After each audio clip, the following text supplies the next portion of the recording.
வணக்கம் மக்களே. இந்த வீடியோவில் நம்ம ஒரு சோகமான செய்தி தான் பார்க்க போகிறோம். ஒட்டுமொத்த சினிமா துறை, அரசியல் துறை, பல்வேறு துறையைச் சேர்ந்தவங்க நிறைய பேர் இவங்களுக்காக அஞ்சலி செலுத்திட்டு வராங்க. இவர்களுடைய மரணம் ஒட்டுமொத்த பிரபலங்களையும் உலுக்கியிருக்கிறது.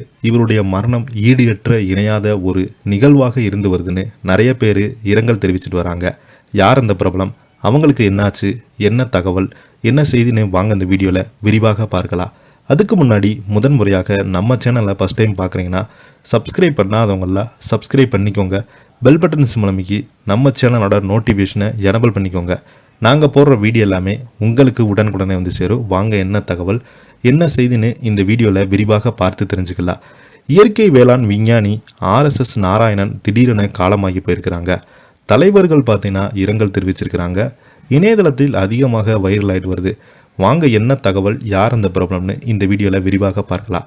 திண்டுக்கல் மாவட்டத்தில் இயற்கை வேளாண் விஞ்ஞானி RS நாராயணன் உடல்நலக் குறைபாடு மற்றும் வயது முதிர்வு காரணமாக காலமாகியிருக்கிறார். அவருக்கு வயது 87. அவரது இறுதிச் சடங்குகள் நேற்று மாலை நடைபெற்ற நிலையில் அவரது மறைவுக்கு பிரபலங்கள் இரங்கல் தெரிவித்து வருகிறாங்க. திருவாரூர் மாவட்டம் மன்னார்குடியை பூர்வீகமாக கொண்ட நாராயணன் இந்திய வேளாண் அமைச்சகத்தின் கீழ் பொருளாதார புள்ளியியல் வணிக நுண்ணறிவு ஆய்வாளராக பணிபுரிந்து ஓய்வு பெற்றிருக்கிறார்.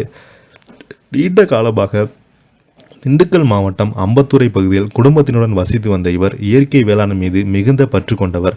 வறட்சியிலும் வளமை காட்சி விவசாயத்தின் கையோடு அருளிய விருட்ச ஆயுர்வேதம், வாழ்வு தரும் வன வேளாண்மை, பல்லுயிர் பெருக்கம், இயற்கை வேளாண்மை, புதிய திட்டங்கள், பஞ்சகைவ ஆயுர்வேத சிகிச்சை உட்பட பல நூல்களை வெளியிட்டிருக்கிறாங்க.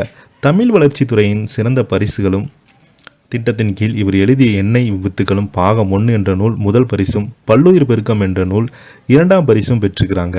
இவருடைய மனைவி சுந்தரி, மகன் ஆனந்த், மகள் உஷா ஆகியோர் இருக்கிறாங்க. இப்போ பார்த்தீங்கன்னா இவருடைய மறைவுக்கு பிரபலங்கள், ரசிகர்கள் இரங்கல் தெரிவிச்சிருக்கிறாங்க. இப்போ பார்த்தீங்கன்னா இந்த செய்தி சோசியல் மீடியாவில் அதிகமாக வைரல் ஆகிட்டு வருது. இதை பற்றி நீங்கள் என்ன நினைக்கிறீங்க, கீழே உள்ள கமெண்ட் பாக்ஸில் மறக்காமல் பதிவிடுங்க.